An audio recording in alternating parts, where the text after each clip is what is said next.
I think that every bird breeder, regardless of how long you've been in this hobby, has at one point or another fantasized or dreamed about what it would be like to create a new color mutation in a species of bird. Doesn't matter if you breed chickens, pigeons, parrots, finches, whatever bird it is. At one point or another, I know that it's crossed your mind because it's crossed mine many times. You think about that one bird, that what if I could come up with this color? Whether it's because you know about genetics and you know how to work genetics to get to a certain color mutation, or in my case, for example, I know slightly a little bit about genetics here and there, but I don't know enough to create a new mutation. It would just come as a surprise. And sometimes, more often than not, that is when it becomes very exciting.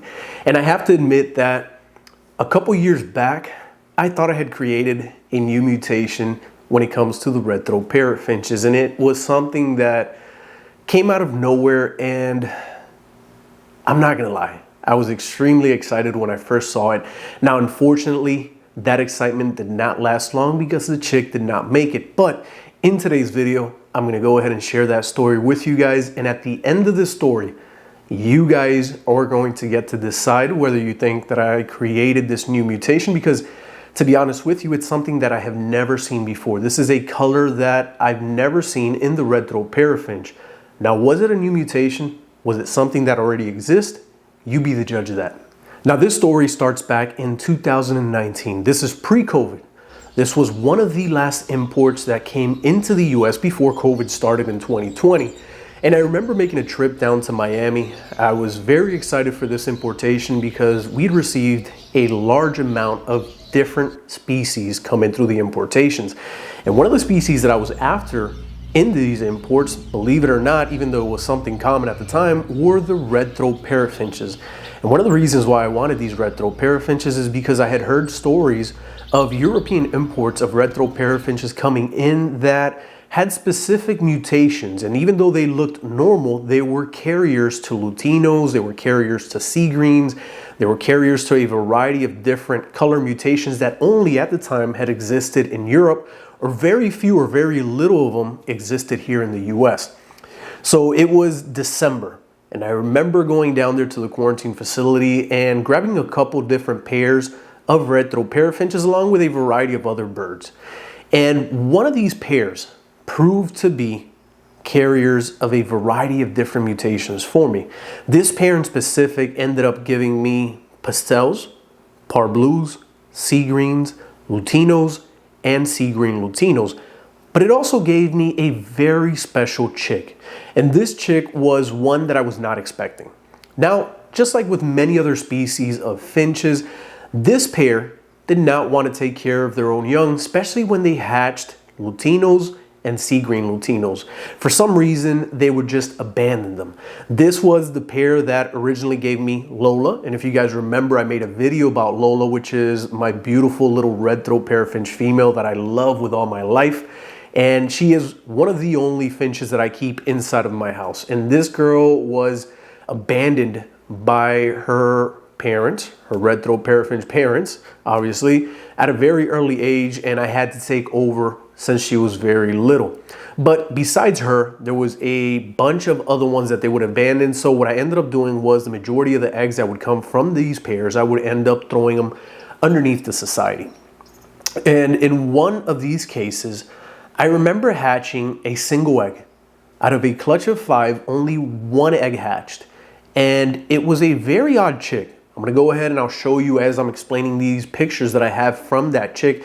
Because during this time, I wasn't making YouTube videos yet, but I did notice that this chick was very odd. So I started to take pictures of the chick to kind of see the progress of the chick and see what it would eventually end up turning, or what color it would eventually end up becoming. But unfortunately, the chick would not survive. The chick was having a very hard time developing. It was only one chick inside of the nest. And sometimes one of the problems that you face when you have one chick underneath societies is that they just don't feed it enough. Another problem that was kind of going against this chick was that it was white in color. And unfortunately, since it had red eyes, whether it was going to be a Lutino or an albino, whatever the case, what it was going to be, The societies were just not feeding it enough. They would give it food, but they weren't giving it enough food to where it was developing correctly. And I noticed this very early on. I also noticed that the head of the chick at a very early age had kind of like a slight bump to it, like it was swollen a bit. So that led me to believe that maybe it had some sort of infection that was passed down by the societies.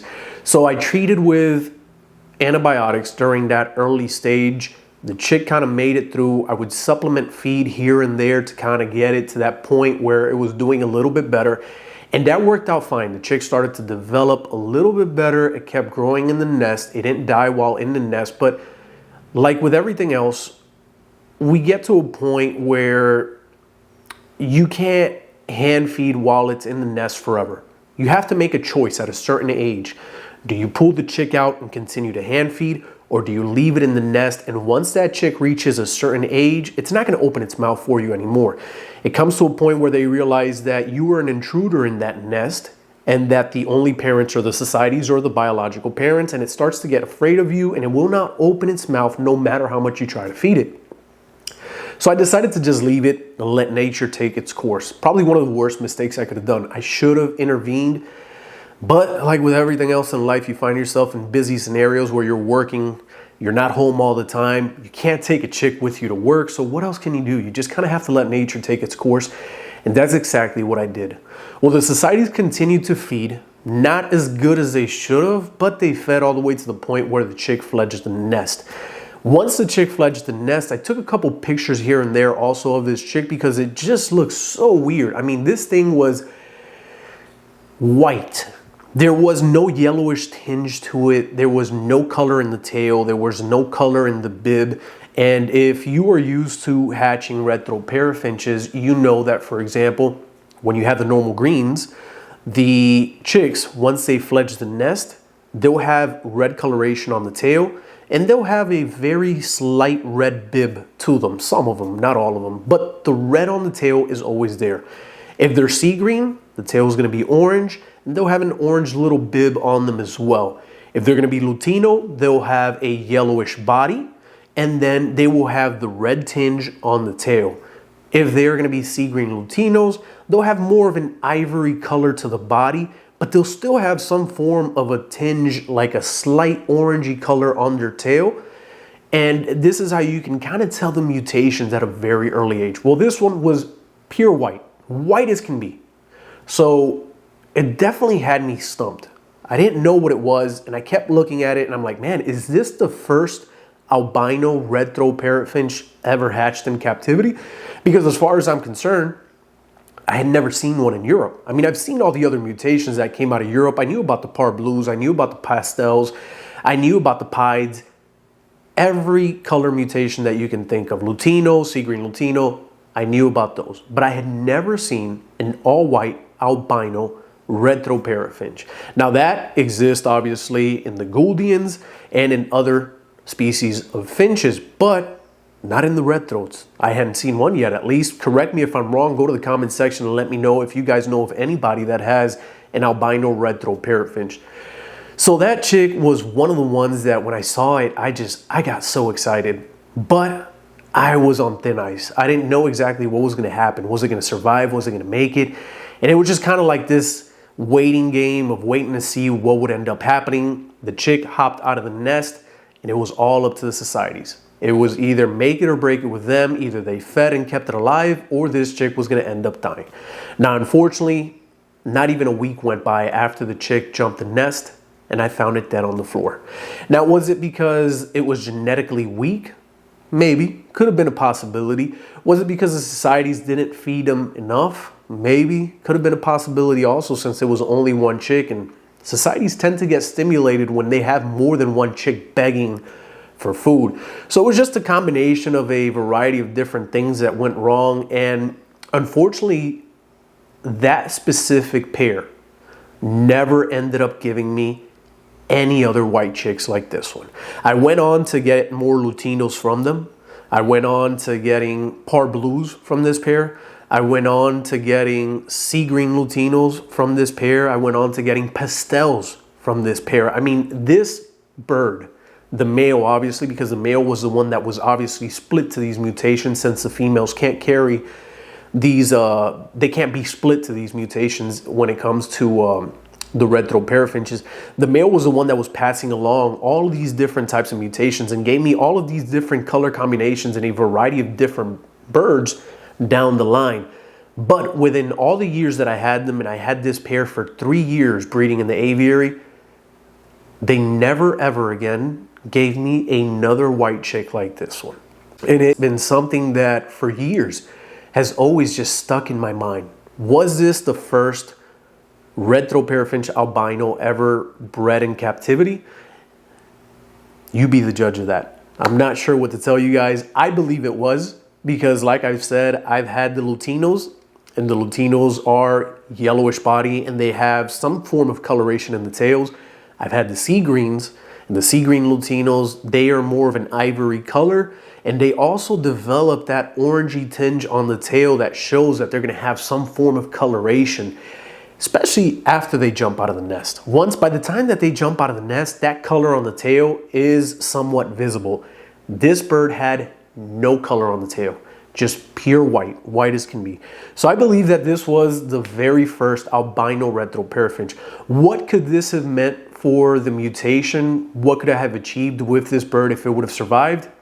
Who knows? I don't know enough about mutations to let you guys know what could have happened, but it is something that I'd always dreamed about when it comes to mutations, just hatching something that is new, hatching something that nobody else has, and being able to share it with you guys.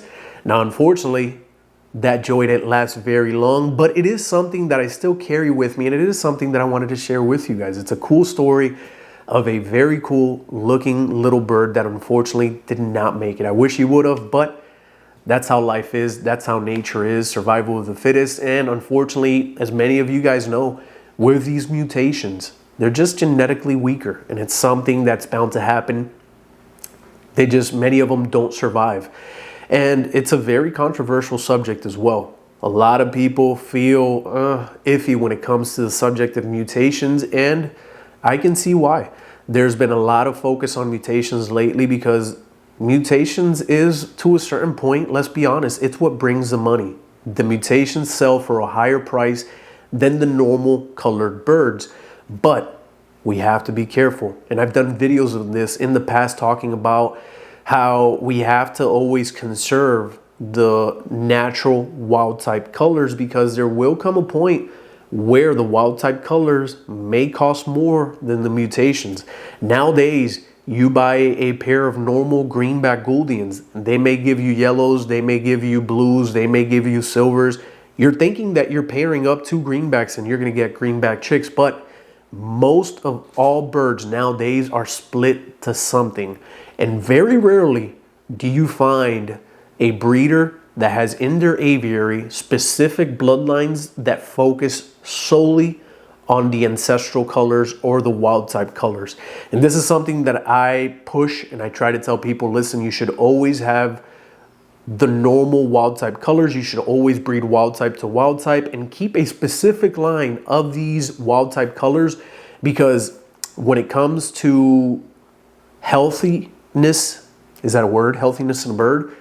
The healthiest ones are usually the wild type ones. When you start to get into the mutations, you start to weaken the bird, you start to weaken the health of the bird, and unfortunately a lot of them don't make it and you start to encounter problems. So some of the best things that you can do are get a mutation and then get a wild type color, mix them together. It continues to give you splits, it continues to promote the mutation, but it keeps the bloodlines happy, healthy, and strong.